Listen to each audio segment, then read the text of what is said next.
तो दोस्तों शुरुआत करते हैं लव एंड लाइस पार्ट 5 की। जो बेले का बॉयफ्रेंड पुम होता है वो उसके घर के अंदर घुस जाता है, फिर वो उसे किस करने की कोशिश कर रहा होता है। बेले उसे दूर धक्का देती है, फिर अपने हाथ में एक फ्लावर पॉट लेकर उससे बोल रही होती है कि तुम मेरे पास मत आना, नहीं तो मैं तुम्हें मार दूंगी। बट पुम उसकी बात नहीं मान रहा होता और उसके करीब जा रहा होता है। तभी बेले फ्लावर पॉट को तोड़ देती है। बेले ने फ्लावर पॉट का एक पीस अपने हाथ में ले लिया होता है। तो फिर पुम बोल रहा होता है, क्या तुम वाकई मुझे मार दोगी? क्या तुम्हें पता है कि कल की हेडलाइन क्या होगी कि एक क्रेजी एक्ट्रेस ने अपने बॉयफ्रेंड का मर्डर कर दिया? वैसे ही मुझे पता है कि तुम मुझे नहीं मार पाओगी। तभी बेले वो पीस अपनी नेक पर रख लेती है और बोल रही होती है कि भले ही मैं तुम्हें ना मार पाऊँ, बट मैं अपने आप को मार दूंगी अगर तुम मेरे करीब आए तो। पुम बेले से बोल रहा होता है कि तुम उस पीस को बाहर फेंक दो, बट वो नहीं मान रही होती। इसके बाद पुम वहाँ से चला जाता है। टिम अपने भाई टैम से मिलने के लिए पुराने वाले घर पे गया होता है जहाँ पर वो पहले रहा करते थे। वहाँ पर पहुँचने के बाद टिम टैम से बोल रहा होता है क्यों ना तुम मेरे साथ मेरे घर पे शिफ्ट हो जाओ। लेकिन टैम मना कर देता है और वो बोल रहा होता है कि मैं यहीं पर रहूँगा और मॉम के रिकवर होने का वेट करूँगा। टिम कुछ भी नहीं कहता और वहाँ से जा रहा होता है। तभी टैम उसे रोकता है, पूछ रहा होता है कि तुम डैड से अभी क्यों मिलते हो, क्या तुम्हें उन पर गुस्सा नहीं आता है? टिम मना कर देता है और बोल रहा होता है मुझे पता है कि अगर मैं फादर छोड़ के गए तो फिर कोई ना कोई रीज़न होगा, बट वो रीज़न मुझे नहीं पता है। टैम गुस्से में बोल रहा होता है कि अगर तुम्हें रीज़न नहीं पता है फिर भी तुम फादर की साइड ले रहे हो। तो फिर टिम बोल रहा होता है कि मैं साइड इसी वजह से ले रहा हूँ क्योंकि वो हमारे फादर हैं। ये कहकर टिम चला जाता है। जैसे ही वो अपनी कार में पहुंचता है तो फिर वहां पर उसके पास बेले का कॉल आता है और जब वो कॉल पिक करता है तो फिर बेले रो रही होती है। टिम पूछ रहा होता है कि तुम्हें क्या हुआ है, फिर बेले उसे अपने घर पे आने के लिए बोलती है। कुछ ही देर बाद टिम उसके घर के बाहर पहुंच जाता है। फिर वो अपनी कार पार्क करने के लिए उसके पार्किंग लॉट में जाता है। लेकिन वहां पर अभी भी पुम अपनी कार में बैठा होता है और वो टिम को घर में जाते हुए देख लेता है। घर के अंदर पहुंचने के बाद टिम देखता है कि बेले फ्लोर पर बैठी होती है और वो रो रही होती है। बेले के हाथ में कट लगा होता है और उससे ब्लड निकल रहा होता है। फिर वो उससे पूछ रहा होता है कि तुम्हें क्या हुआ है, बट बेले कुछ भी नहीं बोल रही होती। इसके बाद टिम उसके घर पे मेडिकेट ढूंढ रहा होता है। मेडिकेट ढूंढने के बाद वो बेले को सोफे पे बैठाता है और उसके हाथ पे मेडिसिन लगा रहा होता है। मेडिसिन लगाने के बाद टिम देखता है कि बेले के नेक पर भी एक कट होता है। तो फिर वो वहाँ पर मेडिसिन लगा रहा होता है और इसी बीच वो दोनों काफ़ी करीब आ जाते हैं।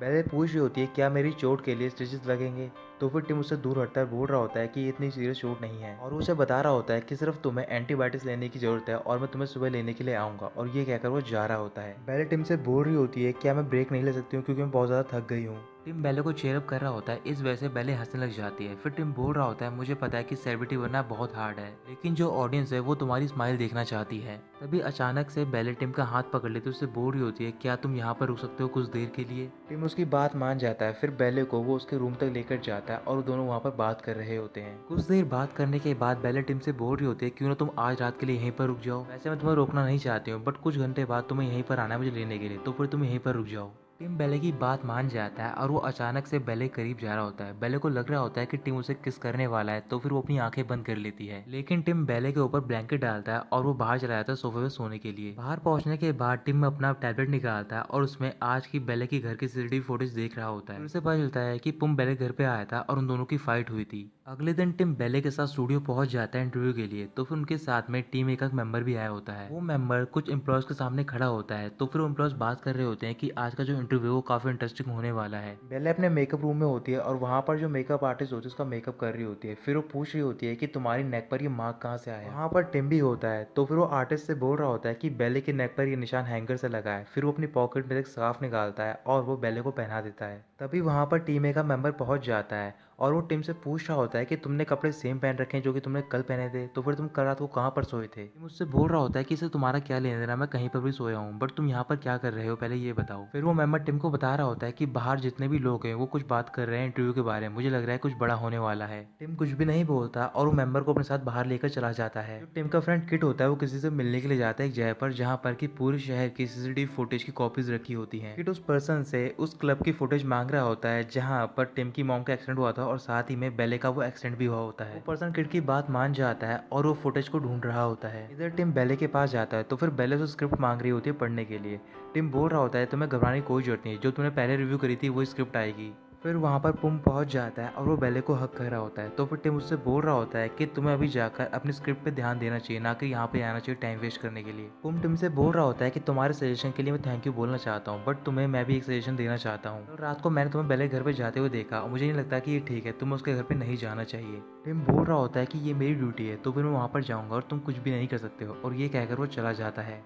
जो टिम का बॉस सोमसाक होता है वो एक कास्टिंग डायरेक्टर के साथ होता है। वो यहाँ पर आई होती है एक्टर्स का इंटरव्यू लेने के लिए। सोमसाक डायरेक्टर से पूछ रहा होता है कि आपको कोई एक्ट्रेस मिली है, तो फिर वो मना करती है और बता रही होती है कि मैं अभी ऑडिशन के लिए ढूंढ रही हूँ लोगों को। सोमसाक कास्टिंग डायरेक्टर से बोल रहा होता है कि मैं आपको एक्टर से मिलाना चाहता हूँ, आप उसका इंटरव्यू ले सकते हो। डायरेक्टर उसकी बात मान जाते हैं। फिर टिम सोमसाक को कॉल करता है और उससे बोल रहा होता है आपने मुझसे बोला था कि मुझे ऑडियंस को एक ऐसा टॉपिक देना है जिससे कि वो बेली की लव लाइफ को भूल जाए, वो टॉपिक क्या है? सोमसाक टिम को वो टॉपिक बता देता है। किड जिस पर्सन से क्लब की रिकॉर्डिंग मांग रहा होता है तो फिर वो पर्सन बता रहा होता है कि वो फाइल किसी ने पहले से डिलीट कर दी है। किड बोल रहा होता है बट मुझे ऑफिसर ने बताया कि वहाँ पे जो कैमरास थे वो सारे डमी थे, तो फिर वहाँ की क्लिप तो होनी ही नहीं चाहिए। वो पर्सन किड से बोल रहा होता है कि अगर तुम्हें पहले से बता दें कि वहाँ पर डमी कैमरा है तो फिर तुम मुझसे पूछने क्यों आए हो यहाँ पर। वहाँ पर उनका एम्प्लॉय भी होता है, तो फिर वो किड की बातें सुनने के बाद किसी को कॉल कर रहा होता है और उससे बता रहा होता है कि यहाँ पर एक लड़का है जो कि सीसीटीवी फुटेज मांग रहा है। पहले और पुम का इंटरव्यू स्टार्ट होने में सिर्फ 5 मिनट रह गए होते हैं, तो फिर उससे पहले जो पुम होता है वो उस शो के प्रोड्यूसर से मिलने के लिए जाता है, उसे कुछ पैसे दे रहा होता है। पैसे लेने के बाद वो प्रोड्यूसर होस्ट के पास जाता है जो कि इंटरव्यू लेने वाली होती है बेले और पुम का, और उसे नई स्क्रिप्ट दे देता है। पुम बेले के साथ बैक स्टेज पहुंच गया होता है। फिर वहां पर टिम पहुंच जाता है और बेले को अपने साथ लेकर जाता है। बेले पूछ रही होती है कि क्या हुआ है। फिर टिम उसे बता रहा होता है कि आज एक कास्टिंग डायरेक्टर तुमसे मिलने वाली है और वो तुम्हारा इंटरव्यू लेने वाली है। मुझे सोमसाक ने अभी भी बताया कि जो इस मूवी का लीड एक्टर है वो है हैरी जोन्स। तुम्हें ऑडियंस का ध्यान बटाने के लिए सिर्फ तुम्हें ये बोलना है कि मैं फिल्म के लिए ऑडिशन देने जा रही हूँ। बेले उसकी बात मान जाती है। फिर पुम के साथ इंटरव्यू देने के लिए चली जाती है। इंटरव्यू स्टार्ट हो गया होता है तो फिर होस्ट बेले और पुम से पहले तो बहुत इजी क्वेश्चन पूछ रही होती है। तभी वहाँ पर सोमसाक पहुंच जाता है कास्टिंग डायरेक्टर के साथ। तो फिर टिम उसके पास जाकर पूछ रहा होता है कि ये आज ही बेले को चूज करने वाले हैं एज अ लीडिंग एक्ट्रेस। सोमसाक मना करते बोल रहा होता है कि तुम इसकी टेंशन मत लो, मैं इसे हैंडल कर लूंगा।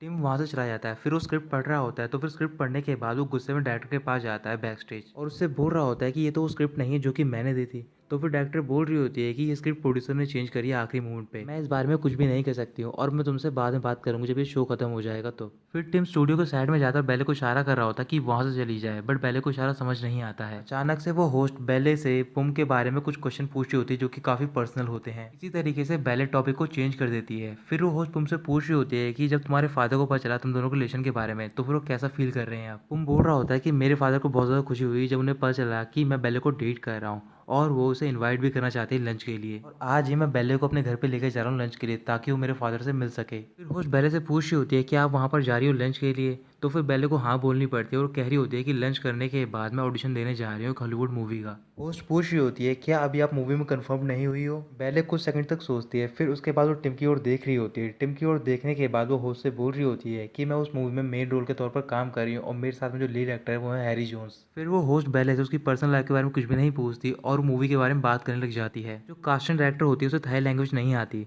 तो फिर सोमसाक से पूछ रही होती है कि अभी बेले ने हैरी जोन्स का नाम लिया, तो फिर उसने क्या कहा है। सोमसाक बोल रहा होता है कि बेले हैरी जोन्स की बहुत बड़ी फैन है और वो उसकी तारीफ कर रही है। कुछ देर तक क्वेश्चन पूछने के बाद वो होस्ट बेले से रिक्वेस्ट कर रही होती है कि आपके फैंस चाहते हैं उनके लिए आप एक सॉन्ग गाएं। इसके बाद वहाँ पर गिटार मंगाया जा रहा होता है, तो फिर इसी बीच पुम बेले के करीब जाता है, उससे बोल रहा होता है कि आज तुम काफ़ी फीस थी बट तुम्हें मेरे घर जाना ही होगा लंच करने के लिए। ये कहकर वो वॉशरूम चला जाता है। फिर टिम बेले के पास जाता है, उससे पूछ रहा होता है कि तुमने ये सब क्यों बोला, तुम्हें सिर्फ मूवी के लिए ऑडिशन देने जाना था। बेले टिम से बोल रही होती है कि मेरे पास कोई चॉइस नहीं थी, मुझे सिचुएशन ने फोर्स किया है, अगर ये बात नहीं बोलती तो फिर वो होस्ट मेरे से पुम के बारे में क्वेश्चन पूछती रहती। कुछ ही मिनट बाद ब्रेक खत्म हो जाता है। फिर वापस वहाँ पर होस्ट और पुम आ जाते हैं। बेले को गिटार दिया जाता है, तो फिर वो गिटार प्ले कर रही होती है और साथ में एक सॉन्ग भी गा रही होती है। सॉन्ग गाते टाइम बेले रोने लग जाती है और जो टिम होता है वो उसे दूर से देख रहा होता है। तो दोस्तों यहीं खत्म होता है पार्ट 5।